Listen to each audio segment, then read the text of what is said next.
పోలీసుల కళ్ళుగప్పి తిరుగుతున్న most wanted criminal ప్రభాకర్ను పోలీసులు పట్టుకున్నారు. నిందితుడు ప్రభాకర్ గచ్చిబౌలిలోని పబ్కు వెళ్లినట్లు సమాచారం అందుకున్న పోలీసులు అతన్ని పట్టుకునేందుకు ప్రయత్నించారు. పోలీసులను పసిగట్టిన క్రిమినల్ ప్రభాకర్ కాల్పులు జరిపారు. ఈ కాల్పుల్లో central crime police station head constable Venkataramareddy పాదాల మీదుగా బుల్లెట్ దూసుకెళ్లింది. నిందితుడు ప్రభాకర్ తప్పించుకునేందుకు ప్రయత్నించారు. చివరకు అతడిని పోలీసులు అరెస్టు చేశారు. వెంకటరెడ్డి అని హెడ్ కానిస్టేబుల్కి గాయాలు తిరిగి ఇమీడియట్ అతనికి షిఫ్ట్ చేయడం జరిగింది హాస్పిటల్. అతని లెఫ్ట్ ఫుట్కి బెల్లెట్ తగిలి ఇంజరీ అయింది.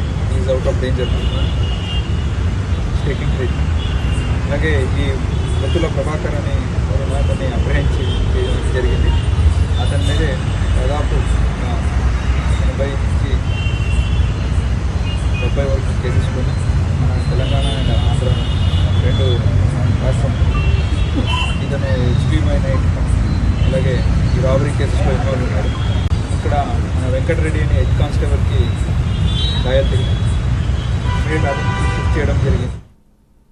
ఈ అంశంకి సంబంధించి మరిన్ని అప్డేట్స్ మా ప్రతినిధి కుమార్ అందిస్తారు. కుమార్. థ్యాంక్ యూ దేవా. నిన్న గచ్చిబౌలిలోని ఒక పబ్ దగ్గర కాల్పులు కలకలం రేపాయి. ఒక నేరస్తుడిని పట్టుకునే క్రమంలోనే ఈ కాల్పులు జరిగినట్లు ఇప్పటికే పోలీసులు కూడా నిర్ధారించడం జరిగింది.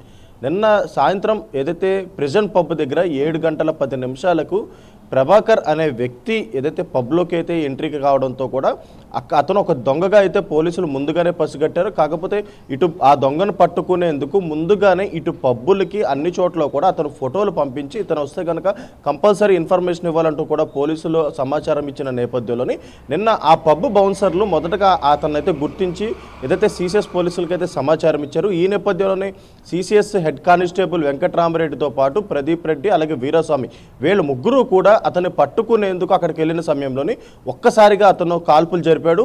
ఈ నేపథ్యంలోనే వెంకటరామరెడ్డి తొడకైతే ఒక బుల్లెట్ అయితే దిగడం జరిగింది. ఇమీడియట్గా అతన్ని దగ్గరలో ఉన్న ఆసుపత్రికి అయితే తరలించారు.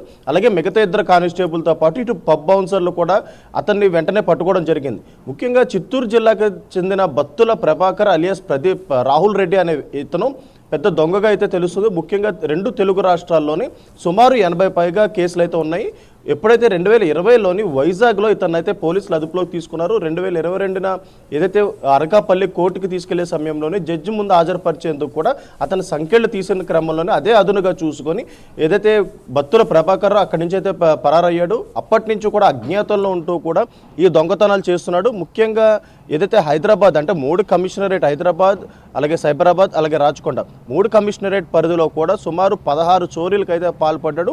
ముఖ్యంగా ఇటు సైబరాబాద్కు సంబంధించి మొయినాబాద్ నార్సింగ్లో కూడా 2 చోరీలకు పాల్పడిన నేపథ్యంలోని పోలీసులు ముఖ్యంగా ఇతన్ని కనుక్కునేందుకైతే విశ్వ ప్రయత్నాలు అయితే చేస్తున్నారు. ఇతను ముఖ్యంగా కాలేజీని టార్గెట్ చేస్తూ కూడా దొంగతనాలు అయితే చేస్తున్నారు. ఎందుకంటే కాలేజీలోనూ ముఖ్యంగా స్టూడెంట్స్ దగ్గర హాస్టల్ ఫీజు కావచ్చు లేదంటే ఇటు కాలేజ్ ఫీజెస్ కావచ్చు ఉంటాయి కాబట్టి అవి చోరీ చేయడానికైతే ఎక్కువగా ప్రయత్నిస్తున్న నేపథ్యంలోని ముఖ్యంగా ఇతని ఫోటో ఒకటైతే క్యాప్చర్ చేశారు. ఇతను ఒక మాస్క్ క్యాప్ పెట్టుకున్న ఒక ఫోటో అయితే పోలీసులకు లభించిన నేపథ్యంలోని అతని ఫింగర్ ప్రింట్స్ అంటే ఘటనా స్థలంలో జరిగిన దొంగతనం దగ్గర కూడా కొన్ని ఫింగర్ ప్రింట్స్ అయితే సేకరించారు. ఈ ఫింగర్ ప్రింట్స్ని అనాలిసిస్ చేసినప్పుడు పాత నేరస్తుడు బత్తుల ప్రభాకర్ రావు సంబంధించిన పాత ఫింగర్ ప్రింట్స్కి అయితే మ్యాచ్ అయినాయి. ఈ నేపథ్యంలోనే ఇతనే దొంగగా అయితే నిర్ధారించిన తర్వాత ముఖ్యంగా ఇతను దొంగతనాలు చేసిన తర్వాత వారాంతంలోని ముఖ్యంగా పబ్బులకు వెళ్ళి ఎంజాయ్ చేస్తున్నాడని పక్కా సమాచారం అయితే పోలీసుల దగ్గర ఉంది.